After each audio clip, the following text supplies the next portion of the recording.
Hey yogis, welcome. In today's short video, we are going to be conquering cobra pose.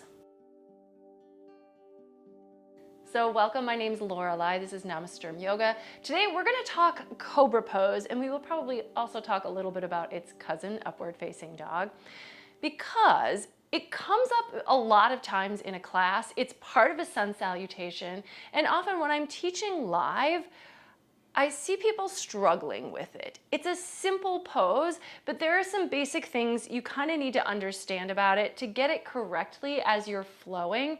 And I know that oftentimes in a class, teachers don't have time to adjust everybody's cobra pose because we're going through it so quickly. So today I just wanted to talk you through and kind of break down what we're looking for in a cobra pose so that you can feel really confident to be doing it all on your own without a whole lot of interference by your yoga teacher the next time you take a class. So first of all, let's just get on our bellies because that's where cobra starts from. It starts from the ground. So go ahead and take yourself down, and we're gonna actually start in sort of like the small version of cobra, which is Sphinx pose.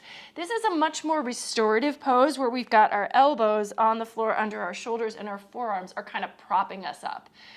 Now, we could just like slouch here, right? Like we're watching a movie on the carpet, right? And with this, we're just kind of hanging out here. But actually, we can start by thinking of Sphinx as something a little more active if we push the forearms down and lift a little bit out of the shoulders. And it's subtle, but there is a difference here. And already we can feel like this is a bit of a back bend.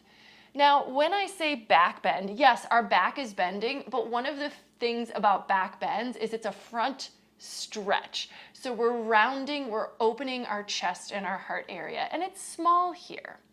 Now, if we want to go a little further, we can spread our fingers and root down into our mat and start to straighten our arms. Now, this is not cobra pose, right? This is, sometimes if I'm teaching a yin class, we'll call this like a seal pose with the arms extended, and we're kind of propping ourselves up a little bit, but we're starting to get more of the lift that we're thinking of in cobra.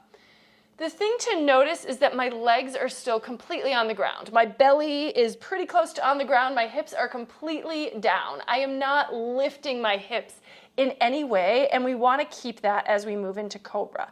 Now, if you feel a pinch in your low back, you might need to engage your hips a little bit, but we don't want to lift them off the ground. So here's how we move towards cobra. We start to walk the hands under the shoulders, and then we begin to straighten the arms. But we're going to take it back a notch. Let's come back to our bellies. So as I said, cobra pose, it is a back bend. It's important to remember that. Sphinx is a back bend, cobra is as well. We're stretching the front of our body. Let's think about a baby cobra pose, and this is like literally what this is. Instead of having our elbows under our shoulders here, we're going to put our hands under our shoulders here, and now we're just on our bellies. Baby cobra pose is literally, we're just using the muscles of our upper back to lift our chest. Our hands are not working. What we might still do with our arms is try to tuck the elbows near the sides of the body so the arms aren't winging out, just so that they're in proper alignment, and we're just using the muscles of the upper back to get a little stretch. And often we start here, like our first cobra of the day, this might be all we want, especially if low back is giving you any issues. Moving from here into cobra, we need to root down with the hands and start to straighten, but we should be able to stop at any point. So here's what I see most often in class. People going from baby cobra to cobra go arms straight, shoulders hunched up to the ears, and then the head is just craned back. This might feel good, and it might feel like you're doing something, but this is not cobra pose, right? This is not cobra pose. So we want to come up slowly with a little bit more control, pushing the hands down, keeping the elbows by the sides. The elbows are never going to straighten, and we want to roll the shoulders back and down so the heart feels forward and the neck feels free. The shoulders are nowhere near the ears. The head is up and forward. Now we might tilt the head a little bit back to line up the neck with the spine. The neck is a continuation of the spine, but we don't need to crane the head all the way back because that is a little bit of like a collapse of the back of the spine, right? So we're up and we're forward. The elbows are in by the sides.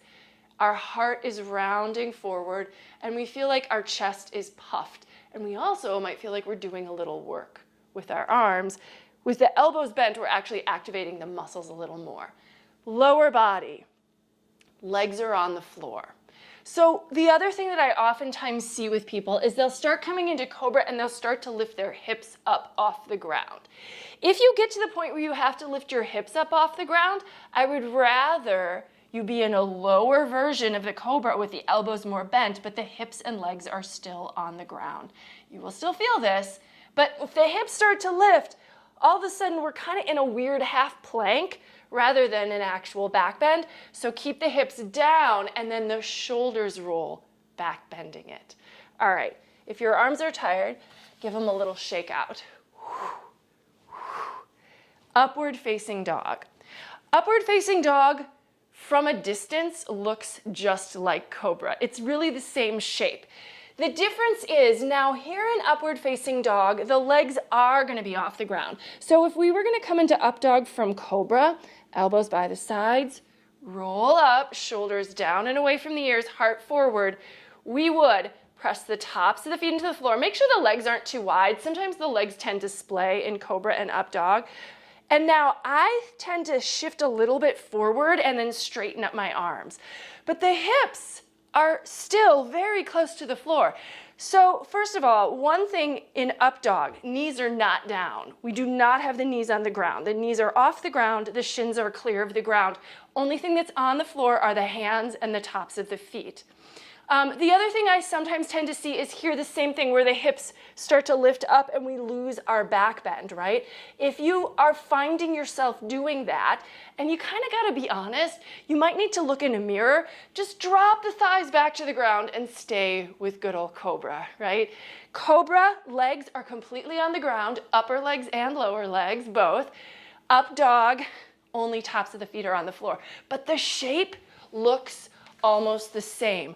Arms are straighter in upward dog because we need that extra straightness to get our legs that inch off of the floor, but the shape of the torso is the same.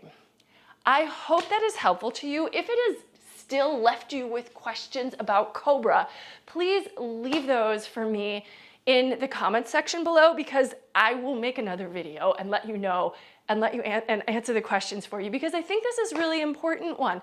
We flow through it so fast in the sun salutation, and sometimes like we don't want to just find ourselves like in cobra or in plank and then like kind of dropping to this weird hunchy cobra. It's not great. We want to be able to be very distinct about lowering down and then finding our cobra pose. Final thing I'll say with cobra, tops of the feet are on the floor. We are not tucking our toes. In a sun salutation, it might seem like, well, I'm in plank and then I'm going to down dog. Why would I untuck my toes? I've just got to tuck them again for down dog. But part of the reason is that rolling through the feet is actually beneficial for your toes, for your feet, for your ankles. So that's why we keep that in. So noticing like if you're lowering from plank and then wanting to keep the toes tucked, remember to extend the toes behind you. Shoulders back, heart forward. This is so different than any of the other poses in our sun salutation. We really want to let ourselves get that back bend in there. So practice it by itself.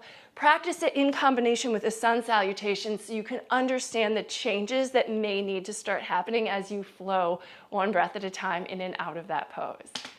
All right, I hope this was helpful. Subscribe to my channel if you need more. Most of what I post here are full-length classes. I'm doing some of these breakdowns just to kind of help you because we don't have the time to do this in a full-length class, right? We do a full-length class, we give like 3 quick alignment reminders and then the pose is done. So once you know what you're doing, it's much easier to follow a flow class without worrying that your body's gonna get it wrong. All right, take care. Bye-bye and namaste.